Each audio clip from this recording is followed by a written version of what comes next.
जनता party के Bharatiya Janata party के वंदे वंदे वंदे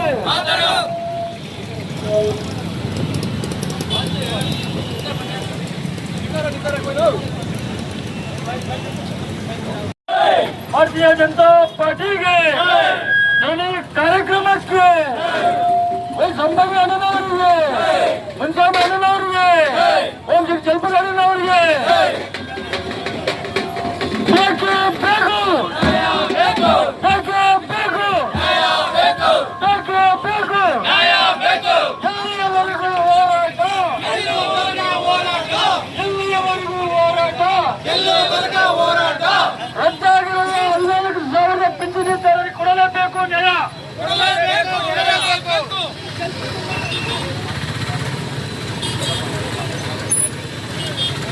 ಇನ್ನು ಕೆಲವೇ ಕ್ಷಣಗಳಲ್ಲಿ ಪ್ರತಿಭಟನಾ ಕಾರ್ಯಕ್ರಮಕ್ಕೆ ಚಾಲನೆ ಸಿಗಲಿದೆ. ಈ ಕಾರ್ಯಕ್ರಮಕ್ಕೆ ನೇತೃತ್ವ ವಹಿಸಿರ್ತಕ್ಕಂತಹ ಜನಪ್ರಿಯ ಸಮಾಜ ಸೇವಕರಾಗಿರ್ತಕ್ಕಂಥ ಮಾಜಿ ಶಾಸಕರಾಗಿರ್ತಕ್ಕಂತಹ ವೈ ಸಂಬಂಗಿಯಣ್ಣನವರ ನೇತೃತ್ವದಲ್ಲಿ ಮುಂದಿನ ಶಾಸಕರು ಅಂತ ಭಾವಿಸಲಾಗಿರುವ ಸಂಬಂಗನ ನೇತೃತ್ವದಲ್ಲಿ ಇನ್ನು ಕೆಲವೇ ಕ್ಷಣಗಳಲ್ಲಿ ಕಾರ್ಯಕ್ರಮ ಪ್ರಾರಂಭಗೊಳ್ಳಲಿದೆ. ಈ ಕಾರ್ಯಕ್ರಮಕ್ಕೆ ಜಿಲ್ಲೆಯಿಂದ ಬಂದಿರತಕ್ಕಂತಹ ಎಲ್ಲ ಜಿಲ್ಲೆಯ ಮುಖಂಡರಿಗೂ, ತಾಲೂಕು ಮುಖಂಡರಿಗೂ, ಗ್ರಾಮಾಂತರ ಮುಖಂಡರಿಗೂ ನಾವು ಸ್ವಾಗತವನ್ನ ಬಯಸ್ತಾ ಇದ್ದೇವೆ.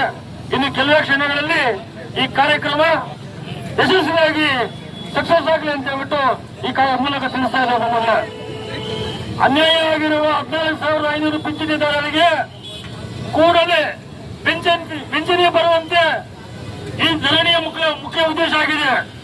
ಅದೇ ರೀತಿಯಾಗಿ 4,000 ಕುಟುಂಬಗಳ ಪಡಿತರ ಕುಟುಂಬಗಳಿಗೆ ಅನ್ಯಾಯ ಆಗಿದೆ. ಆ ಒಂದು ವಿಷಯವಾಗಿ ಈ ಒಂದು ಧರಣಿ ಕಾರ್ಯಕ್ರಮ ನಡೆಸ್ತಾ ಇದ್ದೇವೆ. 60 ಎಕರೆ ಕೆಜಿ ಕೋಟೆಯಲ್ಲಿ ಅಕ್ರಮವಾಗಿದೆ. ಸರ್ವೆ ನಂಬರ್ 121ನಲ್ಲಿ ಕೂಡಲೇ ಅದನ್ನ ಸರ್ಕಾರಕ್ಕೆ ಪಡಿಬೇಕು ಅನ್ನುವ ಉದ್ದೇಶದಿಂದ ಇವತ್ತು ಧರಣಿ ಸತ್ಯಾಗ್ರಹ ಕಾರ್ಯಕ್ರಮವನ್ನು ಸಂಪಂಗಿ ಅಣ್ಣನವರ ನೇತೃತ್ವದಲ್ಲಿ ಹಮ್ಮಿಕೊಳ್ಳಲಾಗಿದೆ. ಬಂಧುಗಳೇ, ಇನ್ನು ಕೆಲವೇ ಕ್ಷಣಗಳಲ್ಲಿ ಎಲ್ಲ ನಾಯಕರು ಬರ್ತಾ ಇದ್ದಾರೆ. ಕಾರ್ಯಕ್ರಮ ಕೆಲವೇ ಕ್ಷಣಗಳಲ್ಲಿ ಸ್ಟಾರ್ಟ್ ಆಗುತ್ತೆ.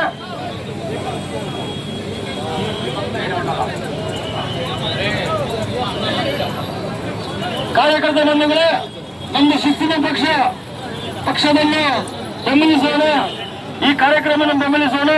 ದಯವಿಟ್ಟು ನಾಯಕರು, ಮುಖಂಡರು ಯಾವ ರೀತಿ ಸಾಲಲ್ಲಿ ಸಾಕ್ತಾರೆ ಅದ್ರ ಜೊತೆನಲ್ಲಿ ನಾವೆಲ್ಲ ಹೆಚ್ಚಾಗಬೇಕು. ಹೆಚ್ಚಾಗೋದು ಕೂಡ ಸರ್ಕಾರಕ್ಕೆ ಗಂಟಾ ಘೋಷಣೆಯಿಂದ ಎಚ್ಚರಿಕೆ ಸಹ ಕೊಡಬೇಕಾಗಿರ್ತಕ್ಕಂಥ ವಿಷಯವನ್ನು ನಾವು ಈ ಸಂದರ್ಭದಲ್ಲಿ ಪ್ರಸ್ತಾಪ ಮಾಡಬೇಕಾಗುತ್ತೆ.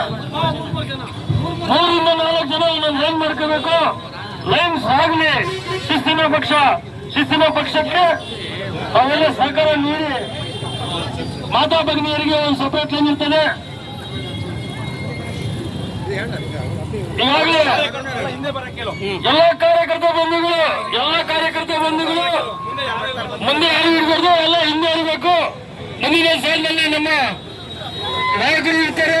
ಅವರ ಹಿಂಬದಿಯಲ್ಲಿ ನಾವೆಲ್ಲ ಇದ್ದು ಈ ಕಾರ್ಯಕ್ರಮ ಯಶಸ್ವಿಗೊಳಿಸಬೇಕಾಗಿ ನಮ್ಮಲ್ಲಿ ಕೈಕೈಯನ್ನು ಮನವಿ ಮಾಡ್ತಾ ಇದ್ದೇವೆ. ದಯವಿಟ್ಟು ಎಲ್ಲ ಸಹಕಾರ ಮಾಡಿ. ನಮ್ಮ ಕಾರ್ಯಕರ್ತರ ಸಮೇತ ಟ್ರಾಫಿಕ್ ಜಾಮ್ ಆಗಿದೆ, ಸ್ವಲ್ಪ ಹಿಂದೆ ಕಳಿಸಬೇಕು.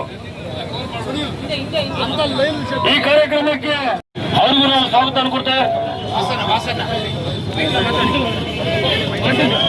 ಜಿಲ್ಲಾ ಎಸ್ಸಿ ಮೋರ್ಚಾ ಅಧ್ಯಕ್ಷರು ಕಪಾಲಿ ಶಂಕರ್ ಅವರು ಸಹ ಬಂದಿದ್ದಾರೆ. ನ್ಯಾಷನಲ್ ಬಂದಿದೆ. ದಯವಿಟ್ಟು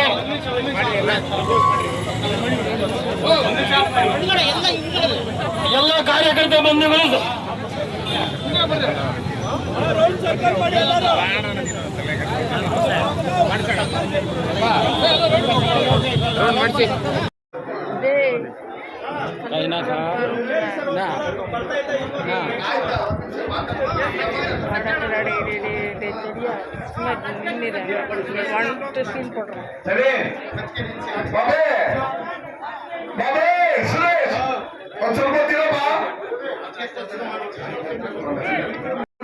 ಬೆಳೆಯಲ್ಲಿ ನಮ್ಮ ಬೆಳೆಗಳಿಗೆ ನೀರಿಲ್ಲ, ಬರಗಾಲ, ನ್ಯಾಯ ಬೆಂಬಲ ಬೆಲೆನೂ ಸಿಗ್ತಾ ಇಲ್ಲ.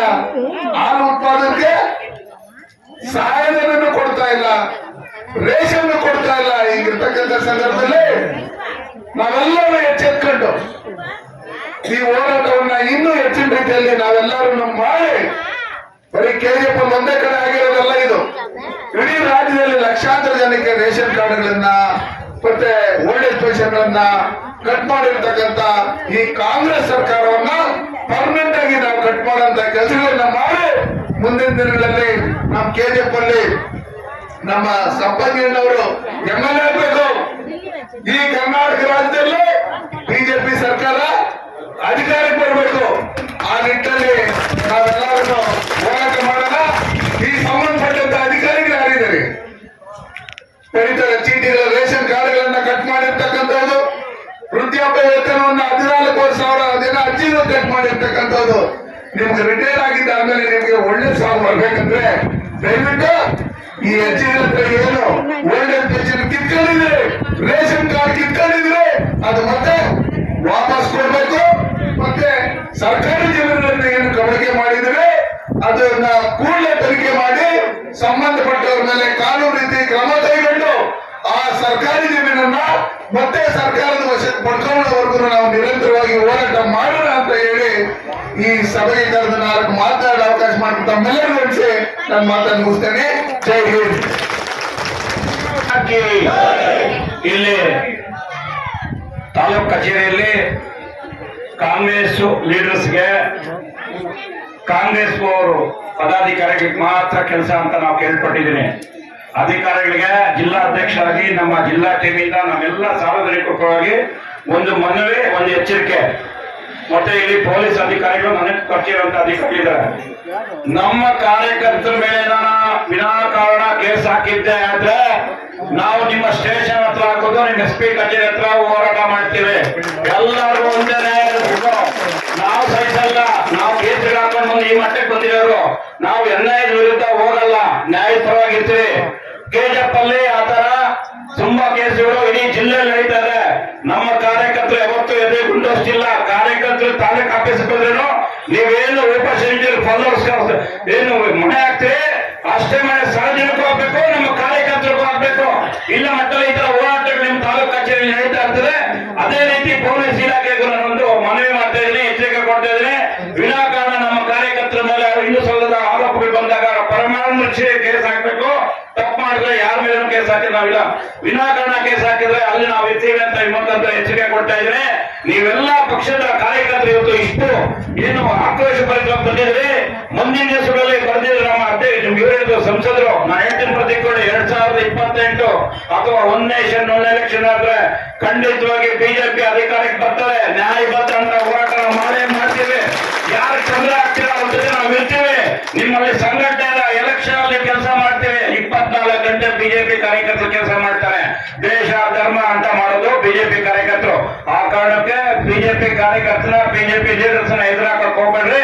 ನ್ಯಾಯಬದ್ಧ ಅಂತ ಜನ ನೀವು ಆಡಳಿತ ಮಾಡಿದಾಗ ಮಾತ್ರ ನಿಮ್ ನಾವು ಸಪೋರ್ಟ್ ಇರ್ತೀವಿ ಅಂತೇಳಿ ಇವತ್ತು ನಮ್ಮ ಮಾಜಿ ಶಾಸಕರು ಈ ಒಂದು ಹೋರಾಟದ ನೇತೃತ್ವ ವಹಿಸಿರುವಂತ ಇವರು ನಮ್ಮ ಸಂಬಂಧಿಯವರು ಮಾತಾಡಕ್ ಮುಂಚೆ ಜೋರಾಗಿ ಒಂದು ಹೇಳಿಸಿ ಘೋಷಣೆ ಹಾಕ್ಬಿಟ್ಟು ಅವ್ರು ಮಾತಾಡ್ಬೇಕಂತ ಹೇಳಿದ್ರಿ. ಭಾರತ್ ಮಾತಾ ಕೀ ಎಲ್ಲರೂ ಆಗ್ಬೇಕು ಘೋಷಣೆ.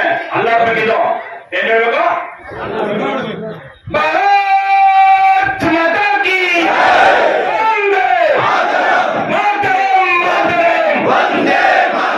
ಕೈ ಎತ್ತಿ ಹೇಳ್ಬೇಕು. ಕೈ ಎತ್ತಿ ಎದುರ್ತಿ ಜೋರು ಸುಟ್ಟು ಹೇಳ್ಬೇಕು. ಸುನಿಲ್ ಯುವಮೋರ್ಚಾ ಅಷ್ಟು ಜನ ಎಲ್ಲ ರೈತರು ಇರೋದು ನಮ್ ಕಷ್ಟ ಅವ್ರಿಗೆ ಗೊತ್ತಾಗ್ಬೇಕು. ಅಪ್ಪ ಬಿಜೆಪಿ ಕಾರ್ಯಕರ್ತರು ಎದುರಾಕೊಂಬಾರ್ದು ಅಂತ ಆ ರೀತಿ ಘೋಷಣೆ ಬರಬೇಕು.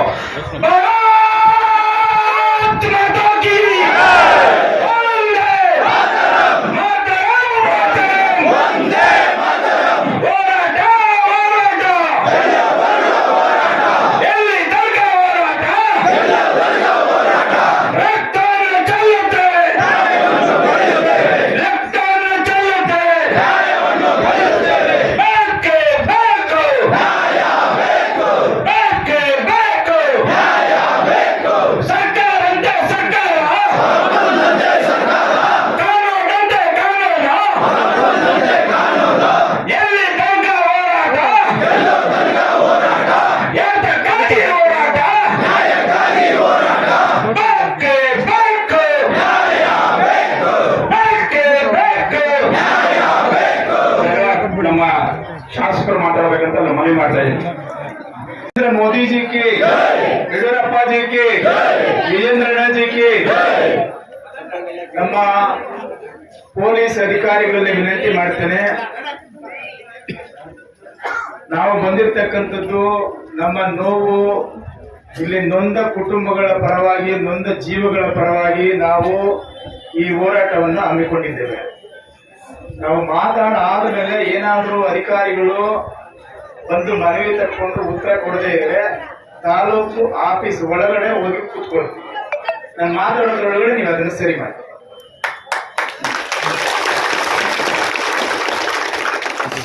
ಒಂದು ವೇಳೆ ಕಳೆದ 1.5 ತಿಂಗಳಿಂದ ರಾಜರಿಗೆ ಇಪ್ಪತ್ತ ಕರೆಯಲ್ಲ ಈ ಕಡೆ.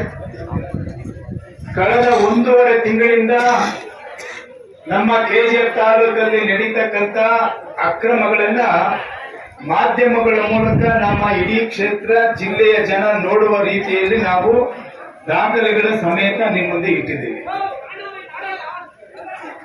ನಮ್ಮ ಜಿಲ್ಲಾಧ್ಯಕ್ಷರಿಗೆ, ನಮ್ಮ 4 ಜಿಲ್ಲೆಯ ವಿಭಾಗ ಪ್ರಭಾರಿಗಳಿಗೆ ಮತ್ತು ನಮ್ಮ ಸಂಸದರಿಗೆ, ನಮ್ಮ ಜಿಲ್ಲೆಯ ಪದಾಧಿಕಾರಿಗಳಿಗೆ, ಎಲ್ಲ ಮಂಡಲ ಪದಾಧಿಕಾರಿಗಳಿಗೂ ಕಾರ್ಯಕರ್ತರಿಗೂ ಈ ವಿಷಯವನ್ನ ನಾವು ತಿಳಿಸಿದ್ದೇವೆ. ಈ ಹೋರಾಟ ಭಾರತೀಯ ಜನತಾ ಪಾರ್ಟಿಯ ಹೋರಾಟ, ನೊಂದಂತ ಕಷ್ಟದಲ್ಲಿ ಇರುವಂತ ಎಲ್ಲ ಜಾತಿ ಜನಾಂಗದವರ ಪರವಾಗಿರ್ತಕ್ಕಂಥ ಹೋರಾಟ. ಅದಕ್ಕಾಗಿ ನಾವೆಲ್ಲರೂ ಒಗ್ಗಟ್ಟಾಗಿ ಇಲ್ಲಿ ಸೇರಿ ನಿಮ್ಮ ಪರವಾಗಿ ಹೋರಾಟವನ್ನು ಹಮ್ಮಿಕೊಂಡಿದ್ದೇವೆ. ನಮ್ಮ ಪ್ರಶ್ನೆ ಇಲ್ಲಿರುವಂತ ಶಾಸಕರಿಗೆ, ನಮ್ಮ ಕ್ಷೇತ್ರದಲ್ಲಿ 2 ಶಾಸಕರಿದ್ದಾರೆ. ಒಬ್ಬರು ಅಧಿಕೃತವಾಗಿ ಈ ಕ್ಷೇತ್ರದಲ್ಲಿ ಮತದಾನ ಮಾಡಿ ಗೆದ್ದಂತ ಒಬ್ಬ ಶಾಸಕರು. ನಿಮ್ಗೆ ಗೊತ್ತಿದೆ, ವಿಧಾನಸೌಧದಲ್ಲಿ ಚುನಾವಣೆಯಲ್ಲಿ ಗೆದ್ದಂತ ವಿಧಾನ ಪರಿಷತ್ತು ಸದಸ್ಯರುಗಳು ಇದ್ದಾರೆ. ಆಯಾ ಸರ್ಕಾರಗಳು ಬಂದಂತ ಸಂದರ್ಭದಲ್ಲಿ ನಾಮಿನೇಟೆಡ್ ವಿಧಾನ ಪರಿಷತ್ ಸದಸ್ಯರು ಇದ್ದಾರೆ. ಆದ್ರೆ ನಮ್ಮ ಕ್ಷೇತ್ರದಲ್ಲಿ ನಾಮಿನೇಟೆಡ್ MLA ಯಾರು ಅಂತ ಹೇಳಿದ್ರೆ ನೀವ್ ಹೇಳ್ತೀರಾ? ನನಗೆ ಗೊತ್ತಿಲ್ಲ ಅವರ ಹೆಸರು. ವೋಟ್ ಹಾಕದೆ ಹಂಗೆ ಇಲ್ಲಿ ಇನ್ನೊಬ್ರು MLA ಆಗಿದ್ದಾರೆ. ಯಾರು ಅವ್ರ MLA? ವೋಟ್ ಹಾಕಿದ್ದೇವೆ MLA. ಇಡೀ ಜಿಲ್ಲೆಯಲ್ಲಿ 6 ಕ್ಷೇತ್ರ ಇರೋದು, ಇನ್ನು ಡಿಲಿಮಿಟೇಷನ್ ಆಗಿಲ್ಲ. 7 ಕ್ಷೇತ್ರ ನಮ್ಮ ಜಿಲ್ಲೆಯಲ್ಲಿ ಆಗಿದೆ. ಅದರಲ್ಲಿ ವಿಶೇಷವಾಗಿ ಕೆಜಿಎಫ್ ತಾಲೂಕಲ್ಲಿ 2 ಶಾಸಕರು. ಎಂತ ಅದೃಷ್ಟವಂತರು ನಮ್ಮ ತಾಲೂಕು. EM ಕೆಲಸ ಮಾಡದೇ ಇದ್ರೆ ಕೋಲಾರ ಹೋದ್ರೆ ಅವ್ರ ಕೆಲಸ ಮಾಡ್ಕೊಡ್ತಾರೆ, ಅವ್ರ ಕೆಲಸ ಮಾಡಿಲ್ಲ ಅಂದ್ರೆ EM ಕೆಲಸ ಮಾಡ್ತಾರೆ ಅಂತ ನಂಬಿಕೆ. ಕೆಲಸ ಆಗಿರೋದಂತೂ ಯಾರು ಹೇಳಲ್ಲ. 3 ಸಬ್ಜೆಕ್ಟ್ ಇಟ್ಕೊಂಡು ಹೋರಾಟವನ್ನು ಪ್ರಾರಂಭ ಮಾಡಿದ್ದೀವಿ. ಇನ್ನು ಎಲೆಕ್ಷನ್ ಮುಗಿಯುವವರೆಗೂ ಇರ್ತಕ್ಕಂಥ ಸಮಸ್ಯೆಗಳು, ಹಗರಣಗಳು ನಮ್ಮ ಮುಂದೆ ಇದೆ. ಪ್ರಾರಂಭ ಇದು. ಕಳೆದ 15-20 ದಿವಸಗಳಿಂದ ತಯಾರಿ ಮಾಡಿರ್ತಕ್ಕಂಥ ಈ ಕಾರ್ಯಕ್ರಮನ ಕೆಡಿಸಬೇಕು ಅಂತೇಳಿ ಮುನ್ಸಿಪಾಲಿಟಿಯ ಆವರಣದಲ್ಲಿ ಇರ್ತಕ್ಕಂಥ ಬಾಬಾ ಸಾಹೇಬ್ ಅಂಬೇಡ್ಕರ್ ಅವರ ಪ್ರತಿಮೆಯನ್ನ ಇವರೇ ತೀರ್ಮಾನ ಮಾಡಿದ್ರು. ಆಗಸ್ಟ್ 15ನೇ ತಾರೀಕು ನಾವು ಇಡಬೇಕು ಅಂತೇಳಿ. ಆದ್ರೆ ಈ ಹೋರಾಟವನ್ನ ಕೆಡಿಸಬೇಕಂತೇಳಿ ಬಾಬಾ ಸಾಹೇಬ್ ಅಂಬೇಡ್ಕರ್ ಪ್ರತಿಮೆಯನ್ನ ಕೂರಿಸುವಂತ ಬೆಡ್ ಇನ್ನು ಕ್ಯೂರಿಂಗ್ ಆಗಿಲ್ಲ. ಪ್ಲಾಸ್ಟಿಕ್ ಮಾಡಿರೋದಕ್ಕೆ ಇನ್ನೂ ನೀರೇ ಸರಿಯಾಗಿ ಹಾಕಿಲ್ಲ. ತರಾತುರಿಯಲ್ಲಿ ಇವತ್ತು ಅಲ್ಲಿ ಉದ್ಘಾಟನೆ ಮಾಡಕ್ಕೆ ಹೋಗಿದ್ದಾರೆ. ಆದ್ರೆ ನಮಗೆಲ್ಲ ಅನಿಸ್ತದೆ, ಈ 3 ವಿಷಯಕ್ಕೇನೆ ಕಾಂಗ್ರೆಸ್ನ ಶಾಸಕರಿಗೆ ಈ ರೀತಿ ಭಯ ನಡುಕ ಉಂಟಾಗಿದೆ ಅಂತ ಹೇಳಿದ್ರೆ ಅದು ಬಿಜೆಪಿಯ ಹೋರಾಟ, ಬಿಜೆಪಿಯ ಕಾರ್ಯಕರ್ತರ ಶಕ್ತಿ ಅನ್ನುವಂಥದ್ದನ್ನ ಈ ಸಂದರ್ಭದಲ್ಲಿ ಹೇಳಲಿಕ್ಕೆ ಬಯಸ್ತೇನೆ. ಬಂಧುಗಳೇ, ಪ್ರಾರಂಭ ಇನ್ನು ಅಂತ್ಯ ಎಲ್ಲಿದೆ? ಮುಂಬರುವ ವಿಧಾನಸಭೆಯ ಚುನಾವಣೆಯಲ್ಲಿ ಅವಾಗ ಅಂತ್ಯ ಆಗುತ್ತೆ. ಅದಕ್ಕಿಂತ ಮುಂಚಿತವಾಗಿಯೇ ಈ ಭಯ ವಾತಾವರಣ ನಿರ್ಮಾಣ ಆಗಿದೆ ಅಂತ ಹೇಳಿದ್ರೆ ಅದಕ್ಕೆ ಕಾರಣಕರ್ತರು ಇಲ್ಲಿ ಬಂದಿರತಕ್ಕಂತ ನಮ್ಮ ಪಕ್ಷದ ಮುಖಂಡರು, ಕಾರ್ಯಕರ್ತರು, ನಮ್ಮೆಲ್ಲ ಜವಾಬ್ದಾರಿತ ಸ್ಥಾನದಲ್ಲಿರ್ತಕ್ಕಂಥ ನಮ್ಮ ಪಕ್ಷದ ಮುಖಂಡರು. ಜನಪರವಾದಂತ ಹೋರಾಟವನ್ನ ಕೈಗೆತ್ತಿಕೊಳ್ತಕ್ಕಂಥ ಸಂದರ್ಭದಲ್ಲಿ ನಮ್ಮ ಕ್ಷೇತ್ರದಲ್ಲಿ ನೊಂದ ಜೀವಗಳು ಇಲ್ಲಿ ಕೂತಿದ್ದೇವೆ. ನಮ್ಮೆಲ್ಲ ತಾಯಂದರು 70 ವರ್ಷ, 80 ವರ್ಷ, 90 ವರ್ಷ. ಅವರು ಕೇಳುವ ಪ್ರಶ್ನೆ, 16 ವರ್ಷಗಳಿಂದ ಬಂದಿರ್ತಕ್ಕಂಥ ಪೆನ್ಷನ್ ಅನ್ನ ನಿಲ್ಲಿಸ್ಬಿಟ್ರಲ್ಲ, ನನ್ನ ಹೊಟ್ಟೆ ಮೇಲೆ ಹೊಡೆದು ಬಿಟ್ರಲ್ಲ ನೀವು, ನಿಮ್ ಮನೆ ಉದ್ಧಾರ ಆಗತ್ತಾ, ಇಡೀ ಶಾಪ ಆಗ್ತಾ ಇದಾರೆ ಇಲ್ಲಿ ಕೂತಿಂತ ಬರದೇ ಇರ್ತಕ್ಕಂಥ ಎಲ್ಲ ತಾಯಂದ್ರು ಈ ಕ್ಷೇತ್ರದ ಶಾಸಕರಿಗೆ, ನೀವು ಒಂದು ಹೆಣ್ಣು, ನಿಮ್ಮ ತಾಯಿ ಹೆಣ್ಣು, ನಿಮ್ಮ ತಾಯಿಗೆ ಪೆನ್ಷನ್ ಬಂದು ನಿಂತೋಗಿದ್ರೆ ನೀವು ಇದೇ ರೀತಿ ಬೀದಿಗಿಳಿದು ಹೋರಾಟ ಮಾಡ್ತಾ ಇದ್ರಲ್ಲ. ನೀವು MLA ಆಗದೇ ಇದ್ರೆ, ನಿಮಗೂ 65-70 ವರ್ಷ ಆಗಿದ್ರೆ ನಿಮಗೂ ಪೆನ್ಷನ್ ಕೇಳ್ತಾ ಇದ್ರು ಇಲ್ಲ? ನಿಮ್ ಮನೆಗೆ BPL ಕಾರ್ಡ್ ಕೇಳ್ತಾ ಇದ್ರು ಇಲ್ಲ? 4,000 BPL ಕಾರ್ಡ್ ಅನ್ನ ನಿಲ್ಲಿಸಿದಿರಿ ಅಂದ್ರೆ ಒಂದು ಮನೆಯಲ್ಲಿ 4ರಿಂದ 5-6 ಜನ ಇರುವಂತ ಕುಟುಂಬದ ಮನೆಗೆ ತಿನ್ನುವ ಅನ್ನಕ್ಕೆ ಮಣ್ಣು ಹಾಕಿದಿರಿ. ಅನ್ನ ತಿನ್ನುವ ಹೊಟ್ಟೆಗೆ ಮಣ್ಣು ತಿನ್ನಿ ಅಂತ ಹೇಳ್ತಾ ಇದ್ದೀರಲ್ಲ, ಇದು ನ್ಯಾಯನಾ? ನಿಮಗೆ ಇದು ಧರ್ಮನಾ? ಅದಕ್ಕೇನ ಈ ಕ್ಷೇತ್ರದಲ್ಲಿ ಶಾಸಕರು ಆಗಬೇಕು ಅಂತ ನಿಮಗೆ ಓಟ್ ಹಾಕಿದ್ರು. ಜನಾಭಿಪ್ರಾಯವನ್ನು ನಾವು ಸ್ವೀಕಾರ ಮಾಡಿದ್ದೇವೆ. ನಾವು ಯಾರು ಕೂಡ ಅದಕ್ಕೆ ಧೃತಿಗೆಡೋದಿಲ್ಲ. ಅದು ನಾವು ವಿರೋಧ ಪಕ್ಷದಲ್ಲಿ ಇದ್ದುಕೊಂಡು ನೀವು ಮಾಡುವಂತ ತಪ್ಪುಗಳನ್ನ, ಅಕ್ರಮಗಳನ್ನ, ಅನ್ಯಾಯಗಳನ್ನ ಈ ಜನರ ಪರವಾಗಿ ನಿಂತು ಹೋರಾಟ ಮಾಡುವುದಕ್ಕೆ ಬಿಜೆಪಿಯವರು ಸದಾ ಸಿದ್ಧರಾಗಿರುತ್ತಿದ್ದೇವೆ. ನಿಮಗೆ ಯಾರು ಈ ಗೊಡ್ಡು ಬೆದರಿಕೆಗೆ ನಾವು ಬಗ್ಗೋರಲ್ಲ, ಎದುರಲ್ಲ ಅನ್ನುವಂತ ಸಂದೇಶವನ್ನ ಈ ಹೋರಾಟದ ಮೂಲಕ ಕೊಡ್ಲಿಕ್ಕೆ ನಾವು ಬಯಸ್ತೇವೆ. ಯಾರಿಗೆ ನೀವು ಪೆನ್ಷನ್ ನಿಲ್ಲಿಸಿದಿರಿ? ನೀವು ಹಳ್ಳಿಗೆ ಹೋಗಿ, ಬೀದಿಗೆ ಹೋಗಿ, ಕೆಜಪಲ್ಲಿ ಇರ್ತಕ್ಕಂಥ ಮೈನಿಂಗ್ ಪ್ರದೇಶದಲ್ಲಿ ಇರ್ತಕ್ಕಂಥ ತಾಯಂದ್ರು ಕೋಳು ನಾವು ಕೇಳಕ್ಕಾಗಲ್ಲ. ದಿನ ಅವರ ಮನೆ ಬಾಗಿಲಿಗೆ ಹೋಗ್ತಾ ಇದ್ದೀನಿ ನಾನು. ನನ್ನ ಗಂಡ ಎಲ್ಲ 10 ವರ್ಷ 15 ವರ್ಷ ಆಗಿದೆ ತೀರಿ. ನಾನು ವಿಧವೆ ಆಗಿದ್ದೀನಿ. ನನಗೆ ಯಾರು ದಿಕ್ಕೇ ಇಲ್ಲ, ತಿನ್ನೋಕೆ ಅನ್ನ ಇಲ್ಲ. ಒಂದು ಕಡೆ ರೇಷನ್ ಕಾರ್ಡ್ ಕಿತ್ಕೊಂಡ್ರು, ಮತ್ತೊಂದು ಕಡೆ ನನಗೆ ಪೆನ್ಷನ್ ಕಿತ್ಕೊಂಡ್ರು. ನಾನು ಯಾರ ಹತ್ರ ಹೋಗ್ಲಿ, ಎಲ್ಲಿ ಕೇಳಲಿ? ನನಗೆ ಶುಗರ್ ಇದೆ ಅಂತ ಹೇಳ್ತಾರೆ, BP ಇದೆ ಅಂತ ಹೇಳ್ತಾರೆ, ಆರೋಗ್ಯ ಸರಿ ಇಲ್ಲ ಅಂತ ಹೇಳ್ತಾರೆ. ನಡಿಯಕ್ ಆಗುದು, ಇನ್ನೊಬ್ರು ಹಿಡ್ಕೊಂಡು ಓಡಾಡಬೇಕು. ಅಂತವ್ರು ಪೆನ್ಷನ್ ಕಿತ್ಕೊಂಡಿದ್ದೀರಲ್ಲ, ನಿಮ್ಗೆ ಒಳ್ಳೇದಾಗತ್ತಾ? ಹೇಳ್ರಿ. ರೇಷನ್ ಕಾರ್ಡ್ ಕಿತ್ಕೊಂಡ್ಬಿಟ್ಟು ನೀವು ಅದಾಲತ್ ಅಂತೇಳಿ ಅಧಿಕಾರಿಗಳನ್ನ ಕರೆದು ಜನರನ್ನ ದಿಕ್ ತಪ್ಪಿಸ್ತೀರಾ? ಅದಾಲತ್ ಅಂದ್ರೆ ಏನು ನಿಮಗ್ ಗೊತ್ತಿದೆ. ಆದ್ರೆ ಈ KGF ಇರ್ತಕ್ಕಂಥ ಜನ ಅಧಿಕಾರಿಗಳು ಬಂದ್ಬಿಟ್ಟಿದ್ದಾರೆ, MLA ಬಂದಿದ್ದಾರೆ. ಇವತ್ತೇ ನನ್ಗೆ ರೇಷನ್ ಕಾರ್ಡ್ ಕೊಡ್ತಾರೆ, ಪೆನ್ಷನ್ ಕಾರ್ಡ್ ಕೊಡ್ತಾರೆ ಅಂತೇಳಿ ಮುನ್ಸಿಪಾಲಿಟಿಗೆ ಬಂದ್ರು. ನಿಮ್ಮ ಉತ್ತರ ಏನು? ಏನ್ ಕೊಟ್ರಿ? ನೀವು ನಿಮ್ಮ ಇನ್ಕಮ್ ಜಾಸ್ತಿ ಆಗ್ಬಿಟ್ಟಿದೆ. ಇವತ್ತಿನ ಪರಿಸ್ಥಿತಿಯಲ್ಲಿ ಎಲ್ಲರ ಮನೆಯಲ್ಲೂ ಟಿವಿ ಇದೆ, ಕಡು ಬಡವರ ಮನೆಯಲ್ಲೂ ಟಿವಿ ಇದೆ. ಆ ಟಿವಿ ತಗೊಳ್ಬೇಕಾದ್ರೆ ಅವ್ರ ಹತ್ರ ದುಡ್ಡಿಲ್ಲ. 1000-2000 ರೂಪಾಯಿ ಕಟ್ಬಿಟ್ಟು ಕಂತಲ್ಲಿ ಟಿವಿ ತರ್ತಾರೆ. ಆ ಶೋರೂಮ್ ಹೋದ್ರೆ 2 ವೀಲರ್ ತಗೋಬೇಕಂದ್ರೆ 5,000 ಕಟ್ಟಿದ್ರೆ 2 ವೀಲರ್ ಕೊಡ್ತಾರೆ. ಮಿಕ್ಕಿದ್ದೆಲ್ಲ ತಿಂಗಳು ಬಡ್ಡಿ ಸಮೇತ ಕಟ್ಟಬೇಕು. ಹಂಗಾದ್ರೆ ನ್ಯಾಷನಲ್ ನಮ್ಮ ಸ್ಕೀಮು, ದೇಶದ ಪ್ರಧಾನಮಂತ್ರಿ ಕೊಟ್ಟಂತ ಸ್ಕೀಮು ಕೆನಾಲಿಜಿ ಅಂತ ಮೊದಲು ಕರಿತೀವಿ, ಇವತ್ತು ಜಿರಾಮ್ಜಿ ಅಂತ ಕರಿತೀವಿ. ಅದರ ಯೋಜನೆಯಲ್ಲಿ ಗ್ರಾಮಾಂತರ ಭಾಗದಲ್ಲಿ ಇರ್ತಕ್ಕಂಥ ಹೆಣ್ಮಗಳು ಕೂಲಿಗೆ ಹೋದ್ರೆ 380 ರೂಪಾಯಿ ಕೊಡ್ತಾರೆ. ವರ್ಷಕ್ಕೆ ಎಷ್ಟಾಯ್ತು?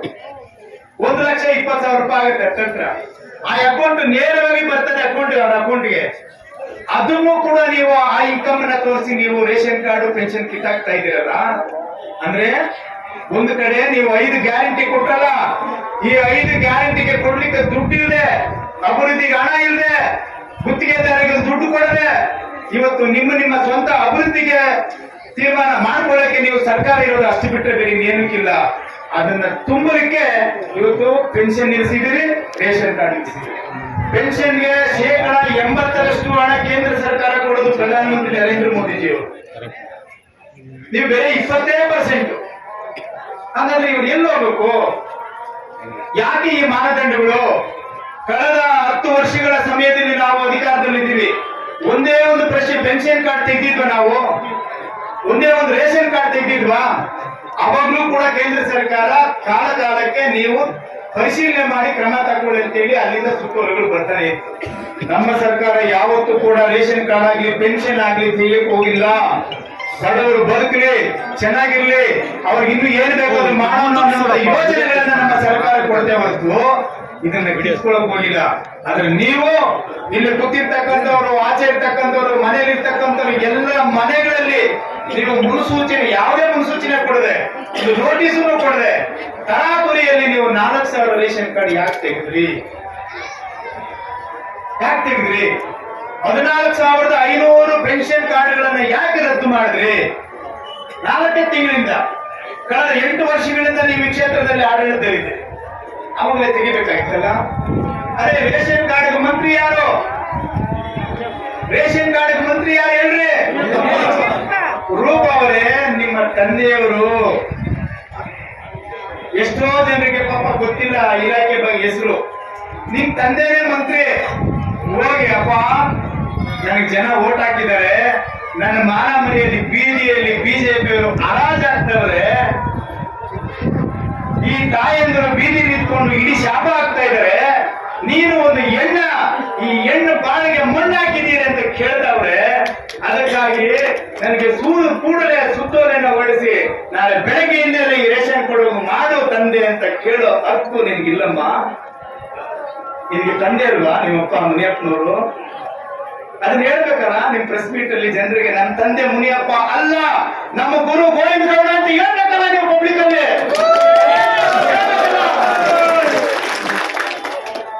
ಮೊನ್ನೆ ಪ್ರೆಸ್ ಮೀಟ್ ಮಾಡಿ ನನ್ನ ವಿರುದ್ಧ ಹೇಳ್ತಾ ಇದ್ದಾರೆ ಪಾಪ ಕಾರ್ಯಕರ್ತರು, ಅವರೆಲ್ಲ ನನ್ನ ಜೊತೆ ಇದ್ದವ್ರೆ, ನನ್ನ ಹೆಸರುಗಳು ಹೇಳಲ್ಲ. ಗೋವಿಂದ ಗೌಡರು ರೂಪಾಗೆ ಗುರು ಅಂತ ಹೇಳಿದ್ರು, ನಿಮ್ಮ ಪತ್ರಿಕೆಗಳಲ್ಲಿ ಬಂದಿದೆ, ನಾನೆಲ್ಲೂ ಹೇಳಿಲ್ಲ ಅದನ್ನ. ಗೋವಿಂದ ಗೌಡ್ರೆ ನಿಮ್ಗೆ ಗುರು ಆಗೋದಾದ್ರೆ KH ಮುನಿಯಪ್ಪನವರು ನಮ್ಮ ದಲಿತ ಸಮಾಜದ ಹಿರಿಯ ನಾಯಕರು ಅಂತ ಎದೆ ತಟ್ಕೊಂಡು ಹೇಳ್ತೀನಿ ನಾನು. ನನಗೆ ಆ ಅಭಿಮಾನ ಇದೆ, ನನಗೆ ಆ ಪ್ರೀತಿ ಇದೆ. ರಾಜಕಾರಣ ಬಿಸಾಕ್ರಿ, ಆಮೇಲೆ ನೋಡೋಣ. ಶೋಷಿತ ಸಮಾಜದ ಒಬ್ಬ ಹಿರಿಯ ನಾಯಕ ಮುಖ್ಯಮಂತ್ರಿ ಪದವಿ ಬೇಕು ಅಂತ ಕೇಳ್ತಾ ಇದ್ದಾರೆ ಅವರು ಒಂದು ಅರ್ಜಿ ಹಾಕವ್ರೆ. ಅಂತ ಮಹಾನ್ ನಾಯಕನ ಹೊಟ್ಟೆಯಲ್ಲಿ ಹುಟ್ಟಿದಂತ ನೀವು ನಿಮ್ಮ ತಂದೆಯನ್ನ ಪೂಜಿಸಬೇಕು ಹೊರತು ಗೋವಿಂದ ಗೌಡ ಅಂತೇಳಿ ಪೂಜಿಸಬೇಕಂತ ಹೋಗಿದ್ದೀರಲ್ಲ, ಇದು ನ್ಯಾಯ ನಾಯಕ ಮೀಸಲು ಕ್ಷೇತ್ರ ಅಲ್ವಾ? ಯಾರು ಓಟ್ ಹಾಕಿದ್ ನಿಮ್ಗೆ ಈ ಕ್ಷೇತ್ರ ಜನ? ಈ ಕ್ಷೇತ್ರ ಜನ ನಾನು ಕೇಳೋದ್ರಲ್ಲಿ ಏನಾದ್ರು ತಪ್ಪಿದ್ಯಾ? ಬೆಳಗ್ಗೆ ಆದ್ರೆ ಬ್ಯಾಲಡಿಗೆ ಹೋಗಿ ಬೆಳಗ್ಗೆ 6 ಗಂಟೆಗೆ ಹೋಗಿ ಈ ಕ್ಷೇತ್ರ ಜನ ಅಲ್ಲಿ ನಿಂತಿದ್ದಾರೆ. ಪಾಪ ಯಾಕೆ ಹೋಗ್ತಾರೋ ಗೊತ್ತಿಲ್ಲ. ಯಾರು ಹೇಳ್ತಾ ಇದ್ರು ನಮ್ ಕ್ಷೇತ್ರದಲ್ಲಿ ಇರ್ತಕ್ಕಂಥ ಅಧಿಕಾರಿಗಳೆಲ್ಲ ಜೀಪ್ಗಳು ಕಾರುಗಳು ಎಲ್ಲ ಅವ್ರ ಮನೆ ಹತ್ರ ಕ್ಯೂ ನಿಂತಿರ್ತದೆ ಅಂತಂದ್ರು. ಗೊತ್ತಿಲ್ಲ. ನಾನು ಬಹಳ ಕಡಿಮೆ ಓದಿರೋದು. ನಮ್ಮ ತಂದೆ ತಾಯಿ ನನಗೆ ಗೌರ್ಮೆಂಟ್ ಸ್ಕೂಲಲ್ಲಿ ಓದಿಸಿದ್ರು. ನಿಮ್ ತಂದೆ ತಾಯಿ ನಿಮ್ಗೆ ಬಹಳ ಚೆನ್ನಾಗಿ ಓದಿಸಿದ್ದಾರೆ. ನೀವು ಬಹಳ ಚೆನ್ನಾಗಿ ಮಾತಾಡ, ನಾಮ ಪುಸ್ತಕ ಇಲ್ಲದೆ ಮಾತಾಡ್ತೀನಿ, ನಾನು ಗಮನಿಸಿದ್ದೀನಿ. ಮೇಡಮ್ ನಿಂದ ದೂರ ಇರಪ್ಪ. ಇಷ್ಟು ತಿಳುವಳಿಕೆ ಇರೋರು, ಇಷ್ಟು ಜ್ಞಾನ ಇರುವಂತವ್ರು ಯಾಕೆ ಆ ಗುರು ಇಟ್ಕೊಂಡಿದ್ದೀರಿ? ನಿಮ್ ತಂದೆ ಸಲಹೆ ತಗೊಳ್ಬಾರ್ದು? ಆ ರೂಪವ್ರೆ ಎಂತ ಅನುಭವಿಗಳವರು. 7 ಬಾರಿ ಜಿಲ್ಲೆಯಲ್ಲಿ ಸಂಸದರಾದಂತವರು, 4 ಬಾರಿ ಕೇಂದ್ರದಲ್ಲಿ ಮಂತ್ರಿ ಆದಂತವರು, ಈ ರಾಜ್ಯದಲ್ಲಿ ಕ್ಯಾಬಿನೆಟ್ ಸಚಿವರು, ಆಹಾರ ಮಂತ್ರಿಗಳು. ರೇಷನ್ ಕಾರ್ಡ್ ಕೊಡೋಕೆ ಕಾನೂನು, ಮಕ್ಕಳು ಕೆಲಸಕ್ಕೆ ಹೋಗ್ತಾರೆ, ಸಂಬಳ ಜಾಸ್ತಿ ಆಗಿದೆ, ಅದಕ್ಕೆ ಕಿತ್ತಾಕಿದ್ದೀವಿ ಅಂತ ಹೇಳ್ತಾರೆ. ಯಾವ್ದು ನಿಮ್ ಕಾನೂನು ಕಿತ್ತು ಬಿಸಾಕ್ರಿ. ಬಿಜೆಪಿ ಯಾವತ್ತೂ ಈ ಕೆಲಸ ಮಾಡಲಿಲ್ಲ. ಎಷ್ಟೇ ಸಂಪಾದನೆ ಮಾಡಿದ್ರು ರೇಷನ್ ಕಾರ್ಡ್ ತೆಗಿಬಾರ್ದು, ಪೆನ್ಷನ್ ತೆಗಿಬಾರ್ದು. ಅವರು ನಮ್ಮವರು, ನಮ್ಮ ಕರ್ನಾಟಕದವರು, ನಮ್ಮ KGF ಮಕ್ಕಳು ತಾಯಂದಿರವರು ಚೆನ್ನಾಗಿ ಬದುಕಲಿ ಅಂತ ಹೇಳಿ ಯೋಜನೆಗಳು ಜೀವಂತವಾಗಿಟ್ಟಿದ್ರು. ಆದ್ರೆ ನೀವು ಬಂದು ಅವ್ರ ಬಾಡಲ್ಲಿ ಕಲ್ಲಾಕಿ ಮಣ್ಣಾಕಿ ಬೀದಿಯಲ್ಲಿ ಬಂದು ಕೂತ್ಕೊಳ್ಳಂಗ್ ಮಾಡಿದರೆ ಈ ತಾಯಂದಿರನ್ನ. ಈ ಶಾಪ ತಟ್ಟಲ್ವಾ? ಅಧಿಕಾರ ಎಷ್ಟು ದಿನ? ಮೊಬೈಲ್ ಈ ಕ್ಷೇತ್ರದಲ್ಲಿ ಇರ್ತಕ್ಕಂಥ ಎಲ್ಲ ನಮ್ಮ ಕಾಂಗ್ರೆಸ್ ಮುಖಂಡರು ಎಲ್ಲರಿಗೂ ನಾನು ಮಾತಾಡಕ್ ಹೋಗೋದಿಲ್ಲ, ಅವರಲ್ಲೂ ಒಳ್ಳೆಯವರಿದ್ದಾರೆ. ಕೆಲವರು ಅಮ್ಮನ ನೆಲದಲ್ಲೇ ಬಿಡಲ್ಲ, ಹಿಂಗೆ ಎತ್ಕೊಂಡು ಹೋಗ್ತಾರೆ ಆಕಾಶದಲ್ಲಿ. ನೆಲದಲ್ಲಿ ಇರ್ತಕ್ಕಂಥ ಸಮಸ್ಯೆ ಗೊತ್ತೇ ಆಗಲ್ಲ ಅಮ್ಮನಿಗೆ. ನಡೆಸ್ತೇ ಮೊನ್ನೆ 20 ಕಾರಣ ಒದ್ದು ಮಾವದ್ದು ಮೇಡಮ್ ಇಟ್ಲೇ ರಂಗ ನಾ ಕ್ಷೇತ್ರ ಇದೆ ಅಂತ ఇట్లా అధికారం చేసేది ఏం కోటేసింది పేదోళ్ళకి మంచి పని చేయాలా, ఓటేసినారు, ఆ రుణం తెంపుకోనాలా, దానికి ఓటేసింది. అదేమన్నా తెలుస్తుందా నీకు? మీ గురువు గోవిందోనికి ఏమన్నా తెలుస్తుందా? మీ గురువు ఎన్ని జమీన్ ఇక్కడ చేసుకొని ఉన్నాడు, ఏమేమి చేసినారు వాళ్ళ సంబంధికులకి అవంతా ఓటే తీస్తాను. నువ్వు ఆన్సర్ అయ్యే ఒకటే నన్ను వెళ్ళిక నా ప్రశ్నకి ఒక క్వశ్చన్ ఈనేలేను. కేజీ కోటలో ఉండే జమీన్ 60 ఎకరాలు.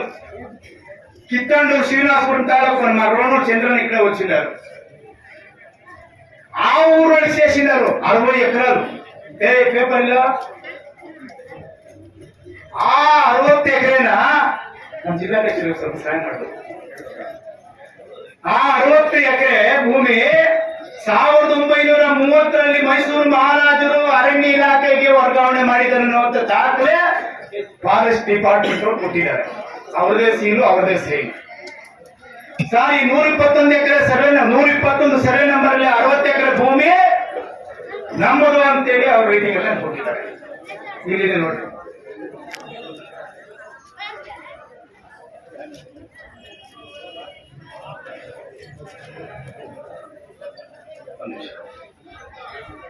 ಇದು ಫಾರೆಸ್ಟ್ ಇಲಾಖೆಯವರು ಕೊಟ್ಟಿರೋದು, ಅರಣ್ಯ ಇಲಾಖೆಯವರು. ನಾನು ಹೈಲೈಟ್ ಮಾಡಿದ್ದೀನಿ ನೋಡಿ.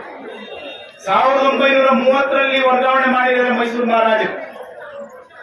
ಈ ಅರಣ್ಯ ಇಲಾಖೆಗೆ ಅಕ್ರಮ ದಾಖಲೆಗಳನ್ನು ಸೃಷ್ಟಿ ಮಾಡಿ ಗೋವಿಂದಗೌಡ ಸಂಬಂಧಿಕರಿಗೆ ನೀವು ಮಾಡಿಕೊಟ್ಟಿದ್ದೀರಲ್ಲ, ಇದನ್ನು ನಾನು 1.5 ತಿಂಗಳ ಮುಂದೆ ನಾನು ಕೇಳಿದ್ನಲ್ಲ ಸಾರ್ವಜನಿಕವಾಗಿ, ನಿಮ್ ಉತ್ತರ ಇಲ್ಲವೇ ಇಲ್ಲ. ಯಾಕೆ ಬಾಯಿ ಮುಚ್ಕೊಂಡಿದ್ದೀರಿ?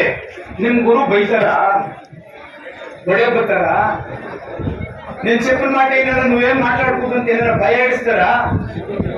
ಕೂಕೊಂಡೆ ಕೂಕೋ ನೆದೆ ಅಂತ ಲೇ ಅಂತಾರ? ಅದು ಹೇಳ್ಬೇಕಲ್ಲ. ನಾವು ಬರ್ತೀವಿ ನಿಮ್ ಸಪೋರ್ಟ್ಗೆ. ನೀವು ನಮ್ಮ ಹೆಣ್ಮಗಳು, ನಿಮಗೆ ಆ ರೀತಿ ದೌರ್ಜನ್ಯ ಮಾಡಿ ಅವ್ರೇನ ತೊಂದರೆ ಕೊಟ್ಟರೆ ಹೋರಾಟಕ್ಕೆ ಬಿಜೆಪಿ ಇರ್ತದೆ. ಹೇಳಿ, ಭಯ ಪಡಬೇಡಿ. ಅಧಿಕಾರ ಶಾಶ್ವತ ಅಲ್ಲ. ಇದು 18-19 ತಿಂಗಳಿದೆ ಅಷ್ಟೇ. ಮತ್ತೆ ಜನರ ಹತ್ರ ಹೋಗೋಣ ನಾವು. ಅದರೊಳಗಡೆ ಇರ್ತಕ್ಕಂಥ ಅಧಿಕಾರವನ್ನ ಪ್ರಾಮಾಣಿಕವಾಗಿ ಅಧಿಕಾರವನ್ನ ಮಾಡಿ, ಯಾರು ಎದುರಬೇಡಿ, ಯಾರು ವಂಚಬೇಡಿ ಅನ್ನುವಂತ ಕಿವಿ ಮಾತನ್ನು ಹೇಳಿಕೆ ಬಯಸ್ತೇನೆ. ನೀವು ಅವ್ರು ಹೇಳಿದ್ದಕ್ಕೆಲ್ಲ ನೀವು ಕಿವಿ ಉಡ್ಸ್ಕೊಂಡು ಇಲ್ಲಿ ನಿಂತಕ್ಕಂಥ ಸಾವಿರಾರು ಜನ ನಮ್ಮ ಕಡು ಬಡವರ ತಾಯಿಯಂದಿರ ಹೊಟ್ಟೆ ಮೇಲೆ ಹೊಡೆದಿದ್ದೀರಲ್ಲ, ಇದು ನಿಮ್ಗೆ ಒಳ್ಳೇದಾಗತ್ತಾ? ಹೇಳಿ. ಯಾರಿಗೂ ಒಳ್ಳೇದಾಗಲ್ಲ. ನಿಮ್ಮ ಗುಂಪಲ್ಲಿರ್ತಕ್ಕಂಥವ್ರು ನಿಮ್ಮ ಅಧಿಕಾರ ಯಾವಾಗ ಹೋಗ್ತದೋ ಅಂತ ಕಾಯ್ತಾ ಇದ್ದಾರೆ. ದಿನ ಕಡಿಮೆ ಲೆಕ್ಕ ಮೈನಸ್ ಆಗ್ತಾನೆ ಇದೆ. ನಿಮ್ಗೆ ಗೊತ್ತಾಗ್ತಾ ಇಲ್ಲ. ಇನ್ನೂ ದಾಖಲೆಗಳು, ಚುನಾವಣೆ ಬರೋಡುವಂತೂ ಮಾತಾಡುವಂತ ದಾಖಲೆಗಳು ನಮ್ಮ ಬಳಿ ಇದೆ. ಈ ಕೆಜಿಎಫ್ ಅಲ್ಲಿ ಪ್ರಾರಂಭವಾಗಿರ್ತಕ್ಕಂಥ ಈ ಕಿಚ್ಚು ಕೋಲಾರದ ಪ್ರತಿ ಹಳ್ಳಿಯಲ್ಲಿಗೂ ಅಂಟಿಕೊಳ್ತದೆ. ನಮ್ಮ ಜಿಲ್ಲಾಧ್ಯಕ್ಷರ, ನಮ್ಮ ಲೋಕಸಭಾ ಸದಸ್ಯರ ನೇತೃತ್ವದಲ್ಲಿ ನಿಮ್ಮ ಮಾನ ಎಲ್ಲ ಹರಾಜಾಗುವಂತ ದಿನಗಳು ಮುಂದೆ ಬರ್ತದೆ. ಎಚ್ಚೆತ್ಕೊಳ್ಬೇಕು ನೀವೆಲ್ಲರೂ. ಅನ್ಬಾ ಅಂತ ತಾಯಿಮಾರಿಗಳ ವಾಲಿಬಾರ್ಗಳೇ,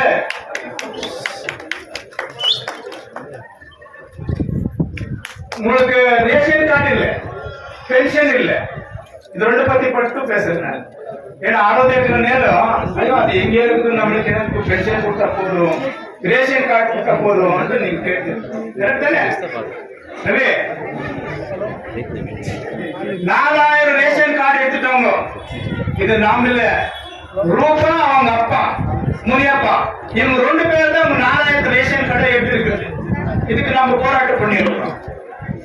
தெருவுல நான் வந்திருக்கிறேன், வார்டு வந்திருக்கிறேன், ஊரெல்லாம் பேசுது. சம்பங்கி போராட்டம் பண்றோம், பென்ஷன் வருது, ரேஷன் கார்டு வருது, நம்ம தான் போன் வாங்குவோம்னு சொல்லி வந்துருக்கேன். இங்க இருக்கிறவங்க யாருக்கும் நான் காசு கொடுக்கல. நீங்க 200 பேர் 300 ரூபாய் கொடுத்துட்டு அங்கே முனிசிபாலிட்டி கிட்ட கொடுத்துட்டு இருக்கிறீங்க. உங்களுக்கு வெக்கம் இல்லையா? அது இதுக்கே செய்யணுமா? நீ வச்சு டேட் எது? 14ஆம் தேதி. நான் வச்ச டேட் 5ஆம் தேதி. அது என்னதுக்கு முன்னாடி வந்துருச்சு? 9 நாள் முன்னாடி. பயம். நான் பேசுறது இல்லை, ஊரெல்லாம் பேசுது. பேசுறேன். ரூபா மேடம், ரெஸ்பெக்ட் கொடுத்து பேசுறேன். உடனே உங்க அப்பாவுக்கு சொல்லிட்டு இன்னைக்கு சாயங்காலம் வீட்டுக்கு போங்க. ஏன்னா சண்டே இருக்குதா தெரியல, ஏன்னா இதுல மதுரை குரு இருக்கிற அவங்கதான் இந்த குடும்பத்தை கால் பண்ணுங்க. நீங்க அதுக்கு பயப்படாம அப்பா வீட்டுக்கு போய், அப்பா எங்க கான்ஸ்டியூன்சில 4000 ரேஷன் கார்டு நீ எடுத்துக்கிறேன்னு கேட்கணும். இப்ப கேட்கணும். அப்பாவே என்னை நம்பி ஓட்டு போட்டு ஜெயிக்க வச்சிருக்கிறாங்க, அதனால இந்த 4000 கார்டு கொடுக்கலன்னா திருப்பி நான் தெருவுக்கு நான் போக முடியாது, ஓட்டு கேட்க முடியாது. அப்படியே நான் போதான் போன் எடுத்து தொடர்பை எடுத்து தொட்டுடுவாங்க. அதனால தயவு செஞ்சு நீ இன்னைக்குதான் ஆர்டர் பண்ணி ஒரு சர்க்குலர் கொடுங்க அப்படின்னு நீங்க கேட்கணும். அப்பா வீட்டுல போயிட்டு உங்க அப்பாவே மந்திரி இருக்கும் போது எந்த பயம் சொல்லுங்க? யாரா அடுத்தவங்க மந்திரி இருந்தா எப்படி கேட்கறது? என்ன சட்டம் அது இதுன்னு பேசுவாங்க. இப்ப வந்து சட்டம் கிட்ட எதுவும் ஒண்ணு இல்ல. நீ போல இருக்கிறதா சட்டம். அப்பா கிட்ட போய் கேட்காத ஒரு சட்டம். போகணும், கேட்கணும். பென்ஷன் யாருது? இவங்க கிட்ட இருக்கிற பென்ஷன் வாங்கிட்டு என்ன பண்றீங்க? 800 ரூபாய், 1000 ரூபாய், 1200 ரூபாய் ஏன் வாங்குறீங்க வாபஸ்?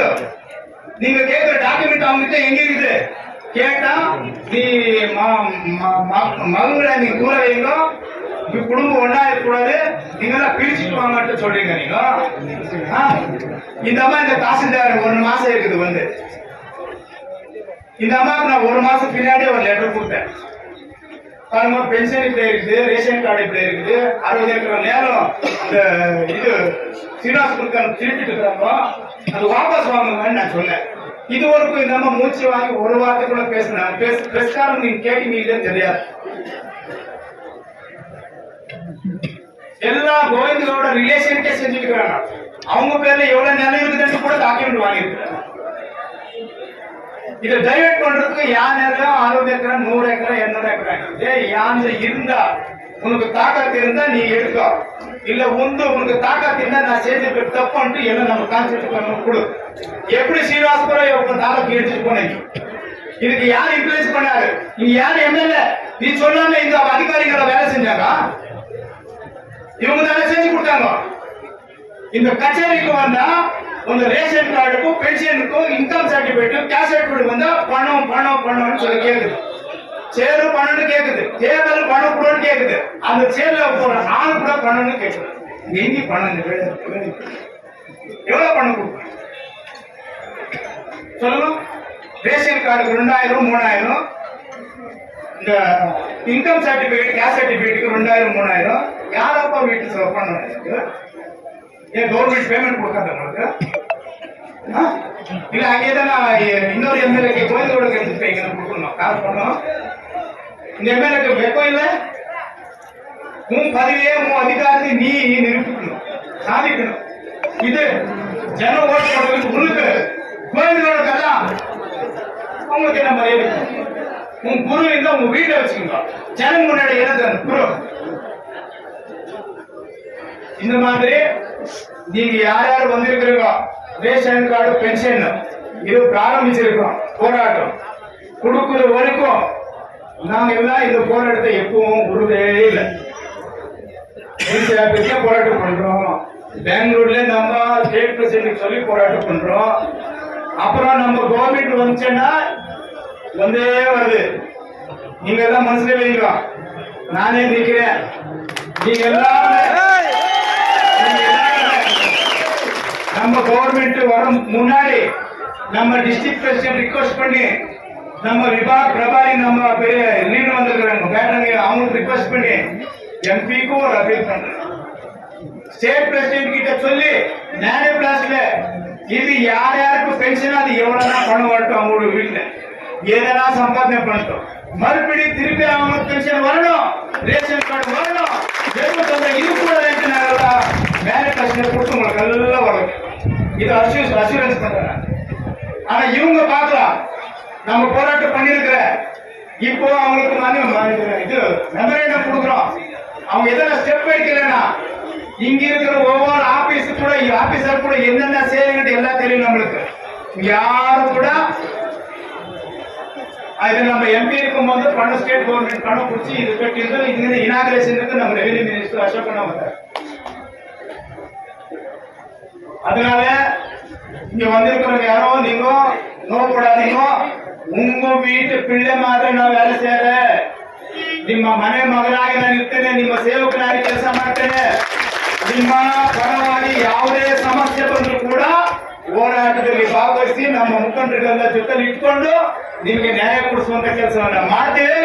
ಮತ್ತು ನಮ್ಮ ಪೊಲೀಸ್ ಅಧಿಕಾರಿಗಳು ನಮಗೆ ಈ ಹೋರಾಟ ಮಾಡಲಿಕ್ಕೆ ಸಹಕರಿಸಿದ್ದಾರೆ. ಎಲ್ಲ ಒಬ್ಬೊಬ್ಬರು ಸ್ವಲ್ಪ ವಿರೋಧ ಮಾಡ್ತಾರೆ, ನಮ್ಮ ಜಿಲ್ಲಾಧ್ಯಕ್ಷ ಹೇಳಿದ್ರೆ. ಇನ್ನು ಉಳಿದ ಎಲ್ಲ ಅಧಿಕಾರಿಗಳು ಎಲ್ಲರೂ ನಮ್ಮ ವಿರುದ್ಧ ಇಲ್ಲ. ಅದಕ್ಕಾಗಿ ತಾಲೂಕು ತಹಶೀಲ್ದಾರ್ಗೆ ನಾವು ಈ ಹೋರಾಟದ ಮೂಲಕ ನಾವು ವಿನಂತಿಯನ್ನು ಮಾಡ್ತೇವೆ. ನಾವು ಕೊಟ್ಟಂತ ಮನವಿಗೆ ನೀವು ಯಾವ ಕ್ರಮ ತೆಗೆದುಕೊಂಡಿದ್ದೀರಿ ಅನ್ನುವಂಥದ್ದನ್ನ ಒಂದು ವಾರದೊಳಗಡೆ ನಮಗೆ ಕೊಡಬೇಕು. ಒಂದು ವಾರದೊಳಗಡೆ ನಿಮ್ಮ ಕ್ರಮವನ್ನು ಕೊಡಬೇಕು. ಕಳೆದ ಸಾರಿ ಬಂದಾಗ ನೀವು SIR ಅಂತ ಹೇಳಿ ನಮ್ಗೆ ಸಮಯ ತಗೊಂಡ್ರಿ. SIR ಮುಗ್ದೋಯ್ತು, ಇವತ್ತೈದು, ಇನ್ 3 ದಿವಸದಲ್ಲಿ ಅದು ಮುಗ್ದೋಗುತ್ತೆ. ಇನ್ಯಾವುದು ಅದು ಉಳಿಯೋದಿಲ್ಲ. ನಿಮ್ಗೆ ಏನ್ ಅಂತ ಟೆನ್ಷನ್ ಏನಿಲ್ಲ. ನಾವು ಕೇಳುವಂತ ಪ್ರಶ್ನೆಗೆ ನೀವು ಉತ್ತರವನ್ನ ಬರವಣಿಗೆಯಲ್ಲಿ ಕೊಡ್ಬೇಕು. ನಿಮ್ ಕೈಲಾಗತ್ತಾ ಇಲ್ಲ ಅನ್ನೋದನ್ನು ಕೊಡಿ. ಇಲ್ಲ ಮಾಡಿರೋ ತಪ್ಪೇನಿದ್ರೆ ತಪ್ಪು ಅಂತಾನು ಕೊಡಿ. ನೀವು ಸತಾಯಿಸ್ಕೊಂಡು ಈ ನೊಂದ ಜನರಿಗೆ ಬಾಯಲ್ಲಿ ಮಣ್ಣಾಕಕ್ ಹೋಗಬೇಡಿ. ಈ ಕ್ಷೇತ್ರದ ಶಾಸಕರು ಸೂಪರ್ MLA ಮಾಡದಂಗೆ ನೀವು ಮಾಡಕ್ ಹೋಗಬೇಡಿ. ನೀವು ಕಾನೂನಿನ ಚೌಕಟ್ಟಲ್ಲಿ ಕೆಲಸ ಮಾಡ್ತಕ್ಕಂಥವ್ರು, ಅದನ್ನ ಮೀರಿ ಏನೂ ಮಾಡಕ್ ಹೋಗಬೇಡಿ ಅನ್ನುವಂತ ವಿನಂತಿಯನ್ನ ಮಾಡಿ ಇಲ್ಲಿ ಬಂದಂತ ನೂರಾರು ಜನರಿಗೆ ಏನೇನು ಸಮಸ್ಯೆಗಳು ಎತ್ಕೊಂಡ್ ಬಂದಿದ್ರೆ ಅದಕ್ಕೆಲ್ಲ ಸ್ಪಂದಿಸಿ ಕೆಲಸ ಮಾಡಬೇಕು. ತಾಲೂಕು ಆಫೀಸಲ್ಲಿ ಯಾರನ್ನು ಕೂಡ ನೀವು ಹಣ ವಸೂಲಿ ಮಾಡೋದಕ್ಕೆ ಬಿಡಬಾರ್ದು. ಬಡವರು ಬರ್ತಕ್ಕಂಥವ್ರಿಗೆ ನೀವು ನೇರವಾಗಿ ಅವರ ಸಮಸ್ಯೆಗಳನ್ನ ಆಲಿಸಿ ಅವರಿಗೆ ಪರಿಹಾರವನ್ನು ಹುಡುಕಿಕೊಡಬೇಕು ಅನ್ನುವಂತ ವಿಷಯವನ್ನು ನಿಮ್ಮ ಗಮನಕ್ಕೆ ತಂದು ನಾವು ಈಗ ನಡೆಯುವಂತ ಈ ಸಾಂಕೇತಿಕ ಕಾರ್ಯಕ್ರಮವನ್ನ ನೀವು ಲಘುವಾಗಿ ತೆಗೆದುಕೊಳ್ಬಾರ್ದು.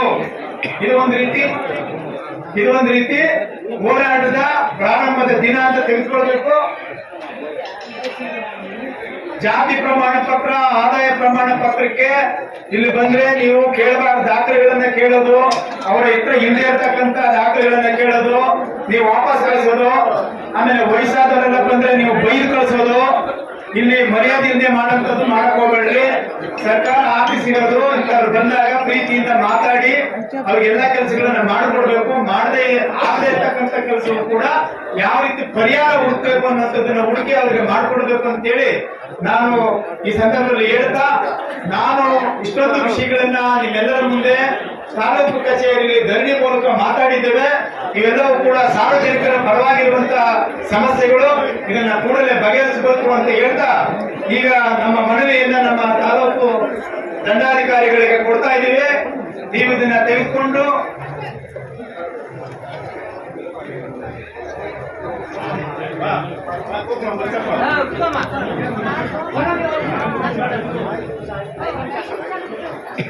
ಮೇಡಮ್, ನಾನು ನಮ್ಮ ಮುಖಂಡರ ಜೊತೆಲಿ ನಿಮ್ಮ ಹತ್ರ ಬಂದು ಒಂದು ತಿಂಗಳಿಂದ ಆಮೇಲೆ ನಿಮಗೆ SIR ಇದೆ, ತುಂಬಾ ಬಿಜಿ ಹೇಳಿದ್ವಿ.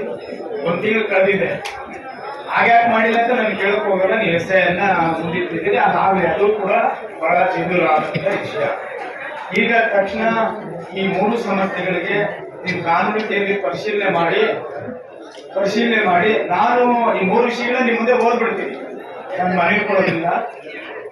KG ಕೋಟೆ ಗ್ರಾಮದ ಸರ್ವೆ ನಂಬರ್ 121ರಲ್ಲಿ 60 ಎಕರೆ ಜಮೀನನ್ನು ಅಕ್ರಮವಾಗಿ ಮಾಡಿರುವುದನ್ನು ರದ್ದು ಮಾಡಬೇಕು. ಈಗಾಗಲೇ ನಮ್ಮ ಅರಣ್ಯ ಇಲಾಖೆಯವರು ಇದು ನಮ್ಮ ಜಮೀನು ಅಂತೇಳಿ ನಮಗೆ ಪತ್ರವನ್ನು ಕೊಟ್ಟಿದ್ದಾರೆ. ಅವರು ಸರ್ವೆಯನ್ನು ಕೂಡ ಮಾಡಿದ್ದಾರೆ, ನಕ್ಷೆನೂ ಇದೆ. ಆಮೇಲೆ ಸುಮಾರು 4,000 ಪಡಿತರ ಚೀಟಿ ಅಂತ ನಾವು ಹೇಳಿದ್ದೀವಿ. ಅಂಕಿಅಂಶ ಇವತ್ತು ಸಂಬಂಧಪಟ್ಟ ಅಧಿಕಾರಿಗಳು ಯಾವಾಗಲೂ ಕೂಡ ಸಾರ್ವಜನಿಕವಾಗಿ ಬಹಿರಂಗಪಡಿಸಿಲ್ಲ. ಅದ್ರ ಬಗ್ಗೆನೂ ಕೂಡ, ಯಾಕಂದ್ರೆ ನಿಮ್ಗೆ ತಾಲೂಕು ದಂಡಾಧಿಕಾರಿಗಳಿಂದ ಎಲ್ಲ ಇಲಾಖೆಗಳು ನಿಮ್ ಕೈ ಕೆಳಗಡೆ ಬರ್ತದೆ. ಆಮೇಲೆ ಪಡಿತರ ಇದು ವೃದ್ಧಾಪ್ಯ ವೇತನ, ಅಂಗವಿಕಲರ ವೇತನ, ಮತ್ತೆ ನಮ್ಮ ವಿಧವಾ ವೇತನ, ಈ 3 ನಿಂತೋಗಿರೋದು ನಿಮ್ಗೆಲ್ಲ ಗೊತ್ತಿದೆ. ಮಾನದಂಡಗಳು ಏನಾದ್ರು ಈಗೇನು ಅದೇನು ಹೊಸದಾಗಿ ಬಂದಿವೆ. ಅವ್ರು ಹೇಳ್ತಾ ಇದ್ರು ಕೇಂದ್ರ ಸರ್ಕಾರ ಈಗ ಒಂದು ಸರ್ಕ್ಯುಲರ್ ಕೊಟ್ಟಿದೆ. ಕೇಂದ್ರ ಸರ್ಕಾರ ಏನಂದ್ರೆ 3 ತಿಂಗಳಿಗೆ 6 ತಿಂಗಳಿಗೆ ವರ್ಷಕ್ಕೆ ಒಂದೊಂದು ಸರ್ಕ್ಯುಲರ್ ಅನ್ನ ಕಳಿಸ್ತದೆ. ಅದು ನಾವು ಅಧಿಕಾರದಲ್ಲಿ ಇದ್ದಾಗಲೂ ನಮ್ಗೆ ಬರ್ತಾ ಇತ್ತು. ಆದ್ರೆ ಅದ್ರ ಮುಂದೆ ಇಟ್ಕೊಂಡು ಯಾರು ಪೆನ್ಷನ್ ಕೂಡ ನಾವು ತೆಗಿಯಕ್ ಹೋಗಿಲ್ಲ. ಅದೇನು ದೊಡ್ಡ ಮಾನದಂಡ ಅಂತ ಏನಲ್ಲ. ಅದನ್ನ ಸಡಿಲಗೊಳಿಸೋದಕ್ಕೆ ಯಾವ ರೀತಿ ಕ್ರಮ ತೆಗೆದುಕೊಂಡು ನಿಮ್ಮ ಹಂತದಲ್ಲಿ ಮತ್ತದಾದ್ರೆ ಮಾಡಿ, ಇಲ್ಲ ಅಂದ್ರೆ ನೀವು ಇದನ್ನ ಮೇಲಾಧಿಕಾರಿಗಳಿಗೆ ತಕ್ಷಣ ಸಮಸ್ಯೆ ಹೀಗಿದೆ ಅಂತೇಳಿ ನೀವು ಅವರಿಗೆ ಒತ್ತಾಕಿ ಕೂಡಲೇ ನಮಗೆ ಸಮಸ್ಯೆಗಳ ಬಗ್ಗೆ ನಿಮ್ಮಿಂದ ನಮಗೆ ಉತ್ತರ ನಾವು ಬಯಸ್ತಾ ಇದ್ದೀವಿ. ಅದ್ರ ಜೊತೆಗೆ ಸಾರ್ವಜನಿಕರು ಕಚೇರಿಗೆ ಬಂದಾಗ ನಿಮ್ಮ ಆಡಳಿತ ಅಧಿಕಾರಿಗಳು, ಮ್ಯಾನೇಜರ್ ಇರ್ಬೋದು, ಅದ್ರ ಕೆಳಗಡೆ ಇರ್ತಕ್ಕಂಥ ಅಧಿಕಾರಿಗಳು ವಯಸ್ಸಾದವರು ಬಂದ ನಾನೆಲ್ಲ ಏರಿಯಾಗಳಿಗೆಲ್ಲ ಹೋದಾಗ ಹೇಳಿದ್ರು, ಕ್ಯಾಸ್ಟ್ ಸರ್ಟಿಫಿಕೇಟ್, ಇನ್ಕಮ್ ಸರ್ಟಿಫಿಕೇಟ್ ಬಂದ್ರೆ ಅವ್ರನ್ನ ಒಂದು ರೀತಿ ಬೈದು ಕಳಿಸಂತ ಒಂದು ಪ್ರವೃತ್ತಿ ಬೆಳೆಸ್ಕೊಂಡಿದ್ದಾರೆ. ಇದು ಆಗ್ಬಾರ್ದು. ಯಾಕಂದ್ರೆ ಇವರೆಲ್ಲ ಬರೋರು ವಯಸ್ಸಾದವರು, ಮತ್ತೆ ಎಷ್ಟೋ ಜನ ಎಲ್ಲರ ಮನೆ ಮಕ್ಕಳಿದ್ದಾರೆ. ಕಾಲೇಜಿಗೆ ಅಡ್ಮಿಷನ್ ಹೋಗ್ತಾರೆ, ಸ್ಕೂಲ್ಗೆ ಅಡ್ಮಿಷನ್ ಹೋಗ್ತಾರೆ, ಬೇರೆ ಇನ್ನೇನಕ್ಕೂ ಬೇಕಾಗುತ್ತೆ. ಅದನ್ನ ಏನಾದ್ರೂ ಮಾಡ್ಕೊಳ್ಳೋದಕ್ಕೆ ಕ್ರಮ ತೆಗೆದುಕೊಳ್ಳಬೇಕು. ಆಫೀಸ್ ಅಂತ ಹೇಳಿದ್ರೆ ಒಂದು ರೀತಿ ಆಸ್ಪತ್ರೆ ಇದೆ. ಡಾಕ್ಟರ್ ನೋಡಿದ ತಕ್ಷಣ ನಮ್ಗೆ ಇಲ್ಲಿ ಎಲ್ಲ ನಮ್ಮ ಕಾಯಿಲೆ ಮೇಲೆ ಮಾಡ್ತಾರೆ. ತಾಲೂಕ್ ಆಫೀಸ್ ಬಂದ್ರೆ ನಮ್ಮ ಸಮಸ್ಯೆಗಳಿಗೆಲ್ಲ ಪರಿಹಾರ ಸಿಗತ್ತೆ ಅಂತ ಬರ್ತಾರೆ. ಅದಕ್ಕೆ ನೀವು ಸ್ವಲ್ಪ ಈ ಕಡೆ ಗಮನ ಹರಿಸಿ ಆ ತರದಕ್ಕೆ ಅವಕಾಶ ಮಾಡಿಕೊಡದೆ ಇವ್ರು ಬಂದಂತವ್ರಿಗೆ ತಾಲೂಕ್ ಆಫೀಸ್ ಅಂದ್ರೆ ಇದು ನಮ್ಗೆ ಒಳ್ಳೆ ಪ್ರೀತಿಯಿಂದ ಮಾತಾಡಿದ್ರೆ ಕೆಲಸ ಆಗ್ತದೆ ಅನ್ನುವಂಥ ನಂಬಿಕೆ ವಿಶ್ವಾಸವನ್ನ ಮೂಡಿಸುವಂತ ಒಂದು ವಾತಾವರಣವನ್ನ ನೀವು ನಿರ್ಮಾಣ ಮಾಡ್ಬೇಕು ಅಂತ ಹೇಳಿ ಇಷ್ಟು ವಿಷಯಗಳನ್ನ ಹೇಳಿದ್ದೀರಿ. ದಯಮಾಡಿ ಇದನ್ನು ಸ್ವೀಕಾರ ಮಾಡಿ ಒಂದು ವಾರದೊಳಗಡೆ ನಮ್ಗೆ ಉತ್ತರವನ್ನು ಕೊಡ್ಬೇಕಂತ ಹೇಳಿ ವಿನಂತಿಯನ್ನ ಮಾಡ್ತೀನಿ. ಈ ಬಗ್ಗೆ ತಾವು ಒಂದು ಮಾತನ್ನ ಮಾತಾಡಿ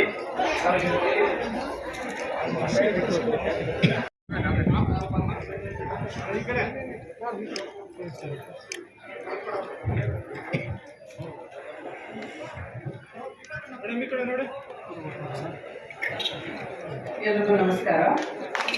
ಇದೇನು ನೀವು ಒಂದು ತಿಂಗಳ ಹಿಂದೆ ಅರ್ಜಿ ಕೊಟ್ಟಿದ್ರಿ KG ಕೋಟೆ ಗ್ರಾಮದ ಸರ್ವೆ ನಂಬರ್ 121 ಬಗ್ಗೆ. ಸೊ ಅದಕ್ಕೆ ನಮಗೆ ನಾವು KGF ಹೊಸ ತಾಲೂಕಾಗಿ 2018 ನಂತರ ನಿರ್ಮಾಣ ಆಗಿರೋದ್ರಿಂದ ನಾವು ಮೂಲ ದಾಖಲಾತಿ ಪರಿಶೀಲನೆಗೆ ನಾವು ಬಂಗಾರಪೇಟೆ ತಾಲೂಕು ತಹಶೀಲ್ದಾರ್ಗೆ ಬರೆದಿದ್ದೀವಿ. ಅವ್ರ ಕಡೆಯಿಂದ ನಮಗೆ ಒಂದಷ್ಟು ಮಾಹಿತಿ ಸಿಗಬೇಕಾಗಿದೆ. ಸೊ ಅದು ಬಂದ ನಂತರ ನಾವು ಇದ್ರ ಬಗ್ಗೆ ಏನು ಕ್ರಮ ವಹಿಸಿದ್ದೀವಿ ಅಂತ ನಿಮಗೆ ಲಿಖಿತ ರೂಪದಲ್ಲಿ ನಿಮಗೆ ಮಾಹಿತಿಯನ್ನು ತಲುಪಿಸೋಕ್ಕೆ ನಾವು ಕ್ರಮ ತಗೊಳ್ತೀವಿ.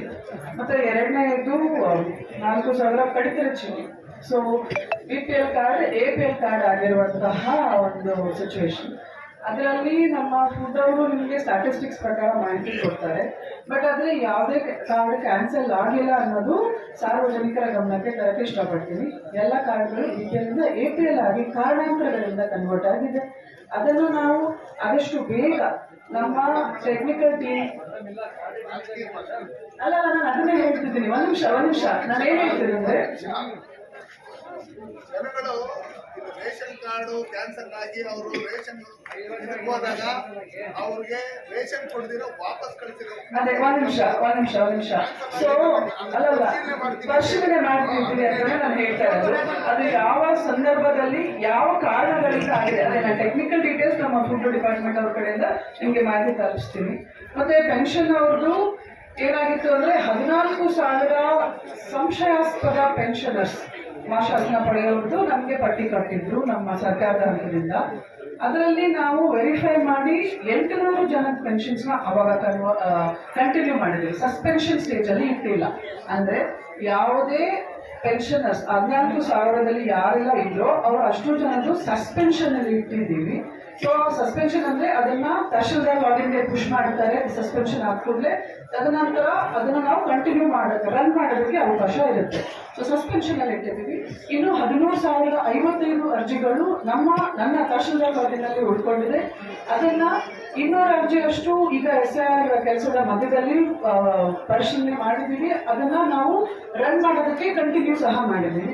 ಉಳಿದಿರುವಂತಹ 12,900 ಚಿಲ್ಲರೆ ಏನಿದೆಯೋ ಅದಷ್ಟನ್ನು ನಾವು ಒಂದೊಂದು ಅರ್ಜಿದಾರ ಒಂದೊಂದು ಫಲಾನುಭವಿ ಮನೆಗೂ ರೀಚ್ ಆಗಿ ನಮ್ಮ BA ಮತ್ತು RI ಮುಖಾಂತರ ಅದನ್ನ ನೈಜವಾಗಿ ಅಂದ್ರೆ ಅರ್ಹ ಫಲಾನುಭವಿಗೆ ಏನು ಮಾಶಾಸನ ಸಿಗ್ಬೇಕಿತ್ತು ಅಷ್ಟನ್ನು ತಲುಪಿಸಕ್ಕೆ ನಮ್ಮ ಕಡೆಯಿಂದ ಆದಂತಹ ಅಷ್ಟು ಕ್ರಮನ ಕೈಗೊಳ್ತೀವಿ ಅಂತ ಹೇಳಕ್ ಇಷ್ಟಪಡ್ತೀನಿ.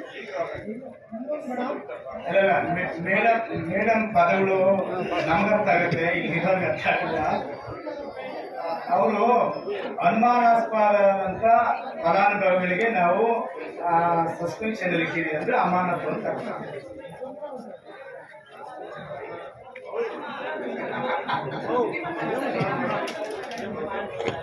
ಆಯ್ತು, ಹಾಗಿದ್ರು ಒಳ್ಳೇದೆ. ನೋಡಿ, ನಾನು ಮೇಡಮ್ ಏನ್ ಹೇಳ್ತೀನಿ ಅಂದ್ರೆ ಕಾನೂನು ಬರುತ್ತೆ, ಅಮೆಂಡ್ಮೆಂಟ್ ಬೇರೆ, ಸರ್ಕ್ಯುಲರ್ಗಳನ್ನ ನಾವು ಮನ್ಸು ಮಾಡಬೇಕು. ಕಾನೂನು ಅಂದಾಗ ಅದಕ್ಕೆ ಪಾಲಿಸಬೇಕಾಗುತ್ತೆ, ಅದು ವಿಧಾನಸೌಧ ಒಳಗಡೆ ಆಗ್ತದೆ. ಆಮೇಲೆ ಈ ಸುತ್ತೋಲೆಗಳು ಬರ್ತವೆ, ಕೂಗೊಂಡ ಸುತ್ತೋಲೆಗಳು ನಾವು ಮಂತ್ರಿಗಳ ಗಮನಕ್ಕೆ ತಂದು ಶಾಸಕರು ಹೋಗಿ ಅದನ್ನ ಮಾಡಬಹುದು. ನೀವು ಅವ್ರಿಗೆ ಹೋಗ್ತಾ ಇಲ್ಲ. ನಾವು ಹೇಳ್ತಾ ಇರೋದು ಇಷ್ಟೇ ಮೇಡಮ್, ರೇಷನ್ ಕಾರ್ಡು ಕಿತ್ತಾಕ್ಬೇಕು ಮತ್ತೆ ಪೆನ್ಷನ್ ಕಿತ್ತಾಕ್ಬೇಕು ಅಂತೀವಿ.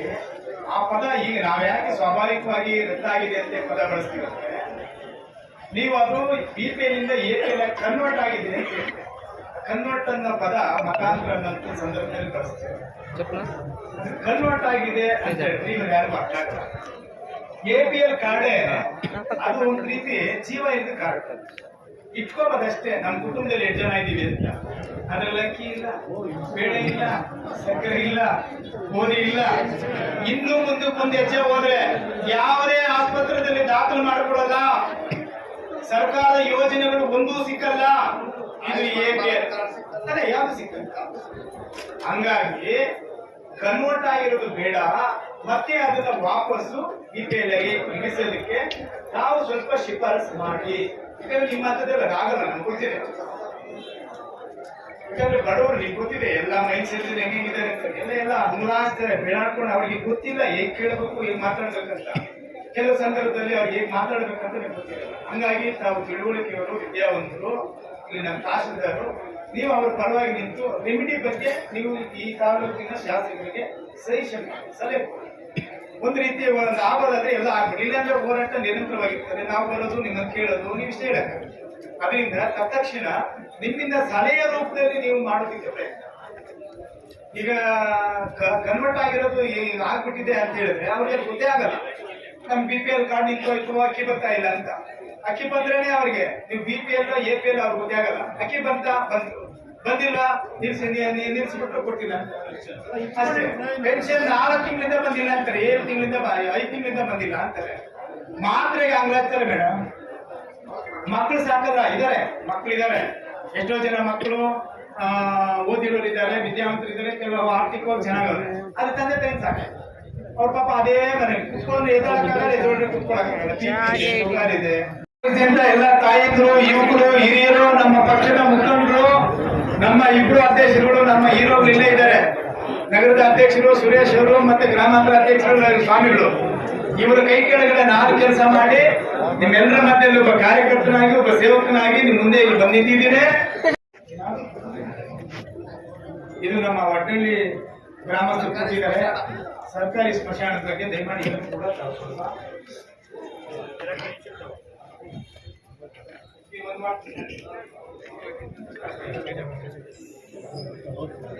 ನೀವು